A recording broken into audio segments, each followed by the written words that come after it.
as I think we're almost done, I would like to introduce our esteemed panel of speakers today, beginning with Dr. Chetin Nazikol. He is the Chief Strategy Officer of Decarbon Technologies, Chief Transformation Officer and CEO Regional Platform Asia for the Pacific Africa for the ThyssenKrupp German conglomerate. Next, we have Mirek Dušek. He's the Managing Director of the World Economic Forum. Then we have His Excellency, Dr. Pornchai Danivatana, who's the Secretary General of the Asian Cooperation Dialogue. We also have Professor Timothy Ash, who's the Senior Sovereign Strategist at RBC Blue Bay Asset Management. And last but not least, we have Mr. Umberto Del Panta. He's the Head of Representation to Turkey for the European Investment Bank, the EIB. So welcome to our panelists.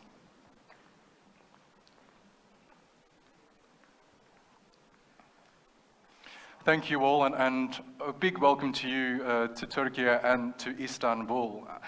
Mirek Dušek, Managing Director of the World Economic Forum, if I could begin with you. We heard some very insightful comments from the Turkish Minister of Finance. He outlined a number of headwinds that not only the Turkish economy is facing, but also the global economy at large. Headwinds such as ongoing conflicts in Gaza, Ukraine, and elsewhere.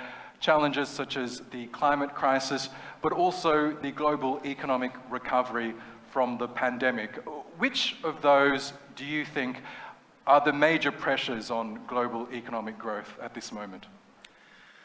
Thank you for having me. Congratulations to the Minister on really an excellent analysis, not only of the Turkish economy, but also of the global economy. So it's very hard to follow the in-depth analysis, but what caught my eye, if I may, is, Minister, what you said about a new era, but if I were to paraphrase it, there is not a new system yet. So we had the old system, and I think also for us at the World Economic Forum is clear that with all those transformations that you've mentioned, we have really firmly entered a new economic era, but also other eras in other sectors, but we don't really have a new system. And you also quoted Gramsci and the monsters, and I think there, what could be one of those is really the trust deficit. So what we are tracking right now is that with the gravity and the velocity of the changes that the Minister mentioned, you are seeing a huge erosion of trust within societies, but also multilaterally among nations. And this is really something that is making us very fragile. Now, how do we then build this new system? So if we have a new era, but we're lacking a new system and we have this fragility, how do we actually build this new system? And you have in the title of this conference, Solutions. And I think if I look back at this past year, what is comforting is that we are seeing stakeholders, governments, businesses, civil society organizations moving in the solution space. And it was obvious also in the presentation the Minister had on Turkey specifically. But what is important to realize is that we're not talking about quick fixes. We're not talking about very sectoral specific things. What we're talking about when we talk about solutions is really about the hard stuff, the painful iteration among partners, sometimes stakeholders that have opposing views, but trying to work out this new era and try to create a new functioning system for the global economy. And one example is the US-China relationship. It was also mentioned by the Minister. And if you look at the past year, obviously it's a very complicated relationship. We have geostrategic competition, but you've also seen that both parties on the governmental side have now taken steps to try to figure out, particularly on trade and investments, what are the lanes within which particularly business leaders can swim to be able to build on what is, by the way, a record trade year for the US-China relationship, about $800 billion of last year. So how do we make sure that when we see those numbers on trade growth, where we do see what was worrying, for the first time we are seeing global trade growth being under global GDP growth for this year, how do we make sure this is just a blip and that we can rewire the trade system for the future? But that's just one example on the solution space. You look at what the new president of the World Bank is doing on the MDBs with his colleagues. You look at what the Africa Free Trade Continental Area is doing on the continent. So I think it's very important. The other thing that is very important, just for to introduce the discussion, is dialogue that needs to be really, really inclusive, particularly when it comes to what some term the divide between the global north and the global south. We're all seeing it now playing out on the climate issue, on the trade issue, on geopolitical issues. You could argue that it's been there in plain sight, but we have ignored it. We don't have that, we cannot do that anymore. And again, if we were to build this new system for this new era, it needs to be addressed and fixed, if you will.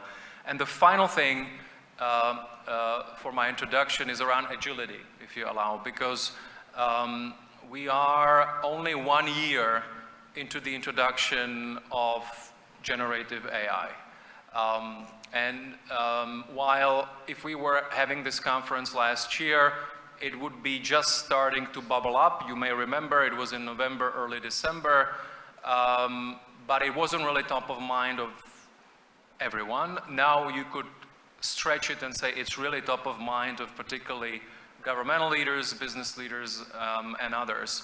And it kind of caught us off guard. I don't know how you feel, but there is this catch-up game where governments and regulators and businesses are trying to figure out how to govern this. And so I think this is also an important lesson as we build this new system, that we need to have better foresight and agility around some of these advanced technologies. So of course, generative AI, we are already on it, but what about biotech? What about quantum? So this is also something that we think is very important to focus on. Professor Timothy Ash, following on from Mirek's idea of the global north versus the global south, he mentioned that we're yet to see a new financial system, a new financial hegemony in place across the globe. I'd like to reflect on a comment that the Turkish President Recep Tayyip Erdogan has made consistently, and that is that the world is bigger than five, referring to the 5 permanent members of the Security Council. And we're seeing that play out now in the Gaza conflict, where the Security Council has yet to really implement any effective change in the Gaza conflict because of what could be seen as outdated and antiquated structures in place, such as in the Security Council. So in terms of reshaping the global economy, the global south at the moment is emerging as a force to be reckoned with. Well, I'm talking emerging economies such as China, India, Turkey, Brazil, Russia, and the like. When do you think will we see this rebalancing where so-called traditional Western economic powers will be equal to those of the global south and the emerging market? Well, firstly, it was very nice of you to promote me, but I'm not yet a professor. But thank you very much for that one. And actually, I have to start answering a slightly different question. I mean, I really have to congratulate Mr. Shimshek for a superb presentation. And I have to also congratulate your president for hiring, what I would say is, the best economic policy team Turkey has had perhaps for a decade. I mean, obviously, Minister Shimshek is center stage there, but if I look at the central bank and the team that is being built, it's just exactly what I think investors want. The presentation, I think, was very realistic in terms of global challenges, the particular challenges facing Turkey in terms of macro financial stability. I guess I represent international capital. We're a very large asset manager. We have lots of countries that we have a choice where to invest in. And I think Turkey it's been a very challenging story in recent years to decide whether we invest or not, and most investors, I think, have decided to stay on the sidelines. But I think the focus on successful macro financial stability, the focus on fighting inflation, that's the basic, it's the number one that we look for, and I believe that Minister Şimşek and his team will deliver that. I think that Turkey, I agree with the Minister, I mean, Turkey is in an excellent place to benefit from the home-shoring, friend-shoring, near-shoring, whatever it wants to be. And, you know, I've been seen as a relative Turkey bull for I've been very critical of Turkey. I mean, the Minister knows I've been very critical of policy in recent years, until very recently. Turkey has real strengths, you know, that means that it should be one of the number one investment locations, I would say. And, you know, it's got decent public finances, low debt ratios. The Minister focused on debt. It's got good demographics, actually favorable demographics, good location, as the Minister mentioned. It's, you know, 1.3 billion within 4 hours, people, etc. Very good banks, good bankers, very good economists, and a very strong manufacturing tradition and history. In the UK, I come from the UK, we don't make anything anymore. Turkey does. And so I think, you know, finally, I think with these good policies that have been implemented, Turkey, I think, it has a very good outlook. And I just hope that the Minister is supported and the policies are sustained. Because Turkey's back, and we like that. And I think it's interesting, again, I'm going off the subject of your question, but so what? I'll do that anyway. I'm reading a lot of investment banks' outlooks for 2024. I've been to a lot of conferences recently. I was at the IMF meetings in Marrakesh, and Turkey was the big story. Turkey is the big story for 2024 because of the policies that Minister Şimşek is putting in place. People are really excited about the possibility that Turkey, again for institutional investors, that is again a place that we can do business. So I've answered a completely different question. I apologize for that, but I think the Minister's presentation, I think, was so spot on that I felt I kind of had to address that. So maybe you could, I don't know how you're going to address my avoiding the question. But. No, not a problem at all. I mean, this is a freewheeling discussion, so please feel free. But can I direct this next question to you, Umberto Del Panta? You're head of representation to Turkey for the European Investment Bank, the EIB. You've been based in Turkey for the last 3 years, and for our guests who don't know, the EIB is akin to the World Bank, in fact bigger than the World Bank, and also the Asian Development Bank. Following on from Timothy Ash's remarks, the fact that Turkey is back, that there's a lot more excitement about investing in the Turkish economy. The EIB has been investing in Turkey for the last 6 decades. So how are you feeling now about the economic outlook in Turkey as a destination for European investment? Thank you. We never had a doubt that Turkey was a very solid country to invest in. And actually, over the 60 years, my colleagues are telling me that we never had a problem in our portfolio. A portfolio that just a few years ago was around 24 billion euros. Never a problem, was working like a clock. Another important thing is that for the past 4 years, we have been not really active in Turkey, and this is due to the fact that we interpreted an EU Council decision in 2019 that was recommending us to review our strategy for Turkey, especially in the public sector. It led us to stop operation for the past 4 years. A few weeks ago, we've signed 400 million for the earthquake reconstruction, but this was considered so far as a one-off operation. But we have a couple of very positive news in the past week. The first is that we have a new president, so we will have President Calvino. The first time the EIB has a woman as a president, so we expect some changes in the activity of the bank. But most important is that a week ago, report from the Commission, which was requested by the EU Council, came out about how to re-engage, how to find ways to better cooperate with Turkey. Very important, there is one specific point that is recommending the European Investment Bank to re-engage across all sectors in Turkey. Now, we hope that on the 15th, the EU Council will definitely formalize this, and our team is ready to meet promoters in this country and reopen the activity. Maybe at the beginning, not at the same level as we were doing 10 years ago, but rapidly, probably so. So this is a way I would like to answer your question. Thank you. Dr. Ponchai, you're the Secretary General of the Asian Cooperation Dialogue. Turkey, as we know, famously straddles both Europe and Asia. Can I direct the question about the global north versus the global south to you? We know that economies such as China are posing a real threat to economies such as the United States. In fact, China will become richer than the US in our lifetimes, certainly.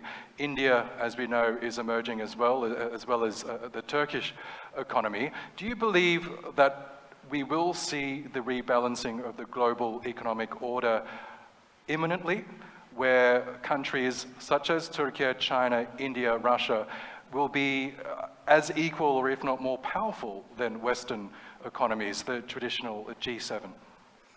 Well, thank you very much.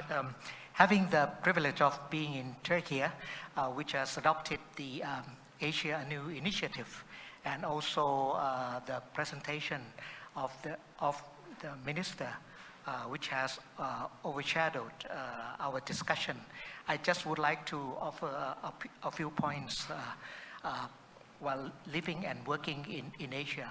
First of all, never give up hope while the economy is fragmented.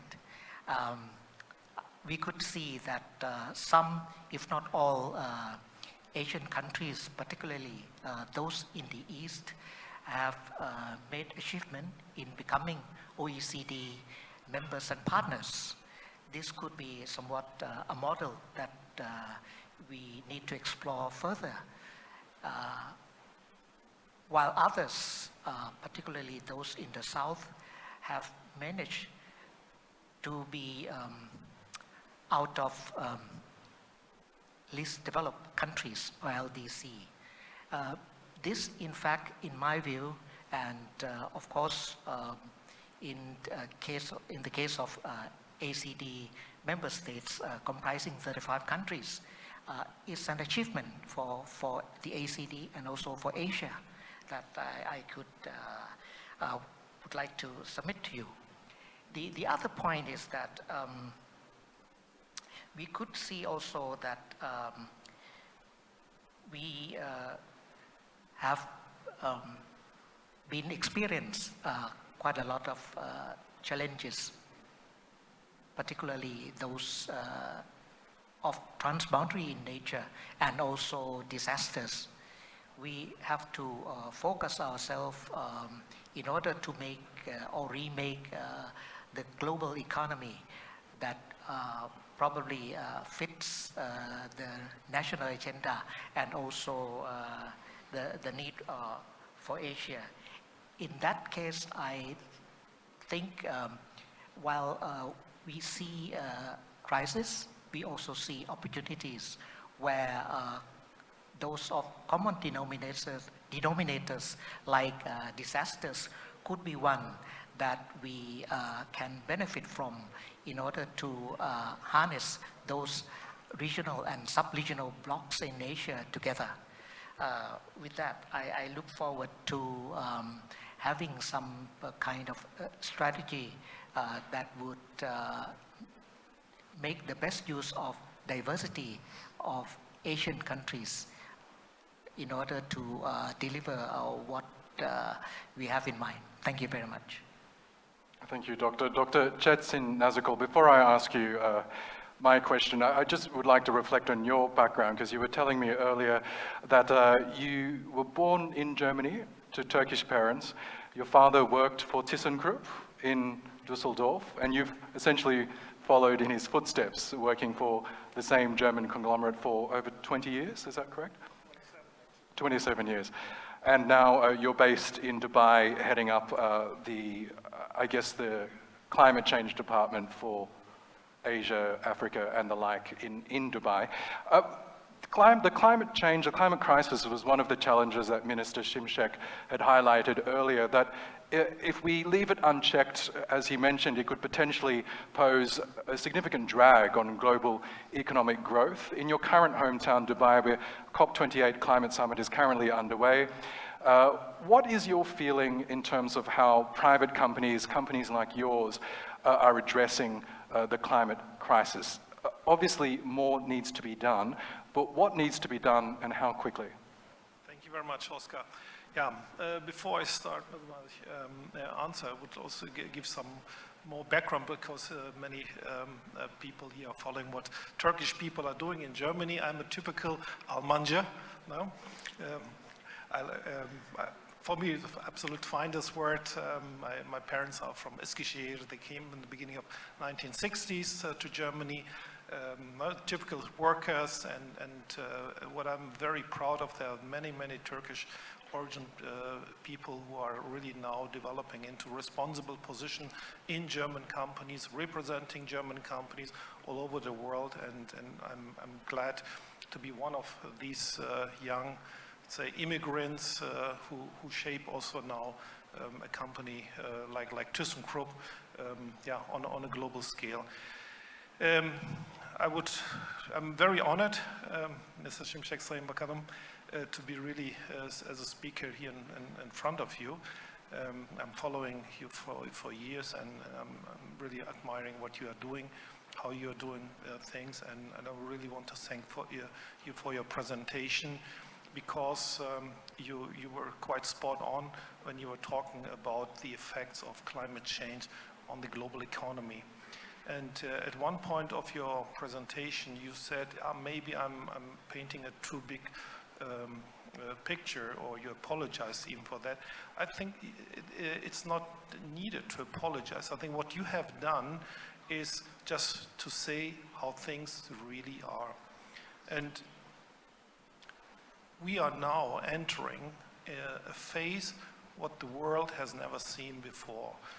We know the planet exists for millions of years, and yes, there were changes in the climate in all the years, but if you look to the last 10,000 years, the climate was quite stable, and for human beings, perfect. So it couldn't be done from the Earth better than what we had the last 10,000 years. But what we are seeing now, what happened within the last just 40, 50 years, it's unprecedented. And we are just entering a phase where it's getting more and more difficult really to get control of what is happening on the planet. And the effects on everything, on everyone, these are just too huge.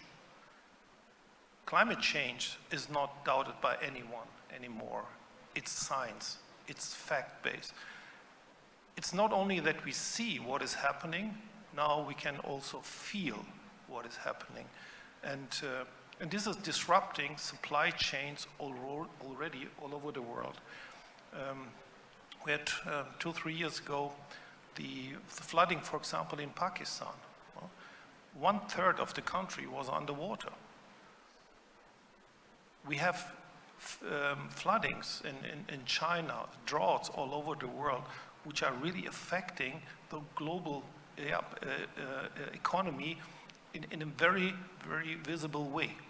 So the challenges are actually even increasing. We are talking about net zero in 2050.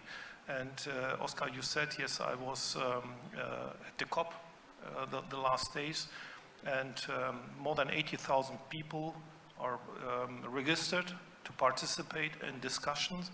And I have to say the discussions are quite serious, very tough. Because on one side, it's clear we have to act now, and we have to act massively. On the other side, everyone agrees we need energy. And it has to be affordable energy. Just to look into this room, how much electricity we are using. And this is in an environment where we are already having enough energy. But look to Africa, look to India, look to other countries which are emerging. In Africa, we have more than 50% of people are without electricity. So this means the consumption, the need for energy is growing. If we don't decarbonize the generation of energy, the trouble will be bigger and bigger. And I want to give also one number. You know, we're talking about carbon dioxide in the atmosphere. You might say, okay, if we reduce the amount of carbon dioxide emission, okay, what will happen? I can tell you, the carbon dioxide, once emitted into the atmosphere, is staying there for hundreds, if not for more than 1,000 years in the atmosphere. So this means we are going to continue with the emission of carbon dioxide for another 30 years. And then, if everything works perfectly, and it's not looking like this, only then we will have a net zero. So then we say, okay, now we have emitted enough. So this means the next 30 years we are adding carbon dioxide in the atmosphere, and we already see the effects. So these are just facts. This is not, you know, painting a black picture. These are just facts. And I really would like to congratulate also the TRT World Forum for organizing this wonderful event, and also for selecting the key themes. It's about responsibilities, it's about actions, and about what solutions. And this is exactly what we as ThyssenKrupp are doing. We have responsibility.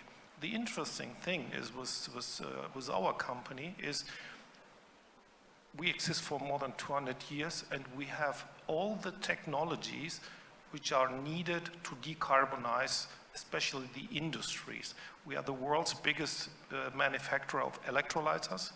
We are the world's biggest manufacturer also of ammonia plants, methanol plants. We are also going into sustainable aviation fuels. We are heavily involved in biomass. So we have everything, and we are the first company on this planet who's now decarbonizing its steel production. We have started already with the first investment. 2.5 million of our steel will be replaced by direct reduced iron. So this means we are using hydrogen, green hydrogen, for producing green steel. But just to also mention into this room, this is a new technology. TRI is known, but not with hydrogen. So we are talking about something completely new. And the investment, just for 2.5 billion euro tons, is more than 2 billion euros. So we are in front of massive investments which are needed in order to decarbonize the industry on a global scale. And this is what we need to do. So last sentence, you read ThyssenKrupp Decarbon Technologies. This is a new segment which was established recently. Actually, I'm very happy that I was one of the key drivers of establishing such a segment, because I said to our company, to our CEO, we need to position ourselves as the solution provider. The world needs that. And last sentence, maybe to Minister Şimşek also, Turkey has huge potential when it comes to energy transition. Turkey has everything. It has land, it has hydro, it has solar, it has wind. And the best thing is Turkey has a direct pipeline from here to Europe, and Europe is the first off-taker of green hydrogen. So big opportunities in front of Turkey, and a lot of responsibility. And we actually have only 4 minutes left for the rest of this session. So, Mirek, you might be our final speaker, but can we follow on from that discussion on the climate crisis?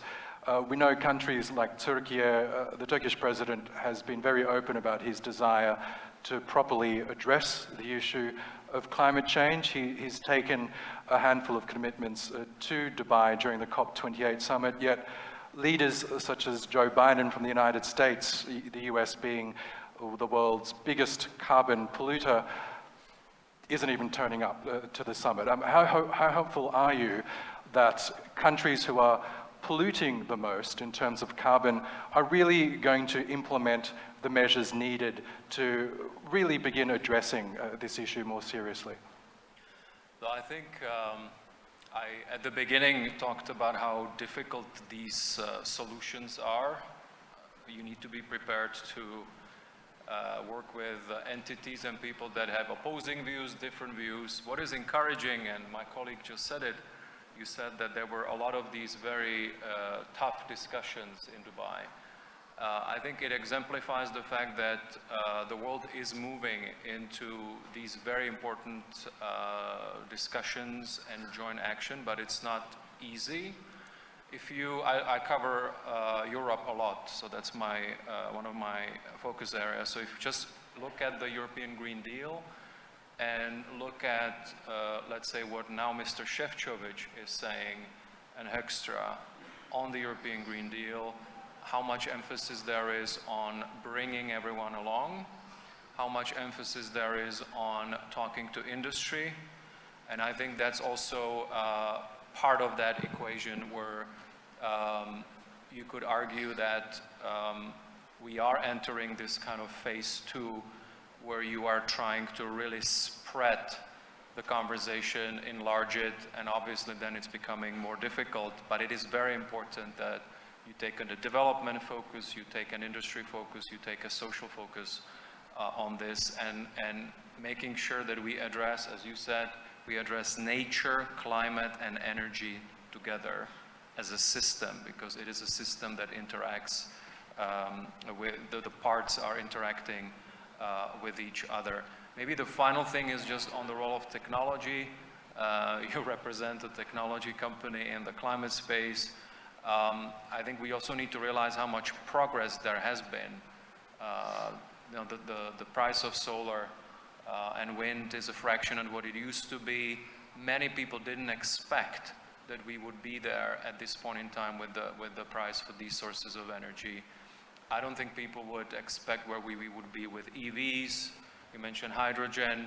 I think IEA is saying that about 50% of the technologies that we need to get to net zero they have still not been deployed, but there is a lot of momentum as well. So it is the policy picture, yes, and COP is very important, but it is also about innovation and it is also about industry action. And maybe the final thought is that when we talk about industry, it's important also that we look at the hard-to-abate sectors. So there are sectors that it is more difficult, and it is important that they are part of that equation as well, so that we can all get to net zero and address what is obviously a huge climate crisis. And on that note, unfortunately, that brings our session to our close. Can we please thank our esteemed guest, His Excellency Mehmet Şimşek, Dr. Çetin Nazikol, Dr. Ponçay Zavivatana, Mirek Dušek, Umberto Del Panta, and Timothy Ash. Thank you all, and please, I hope you enjoy the rest of the TRT World Forum 2023. Thank you.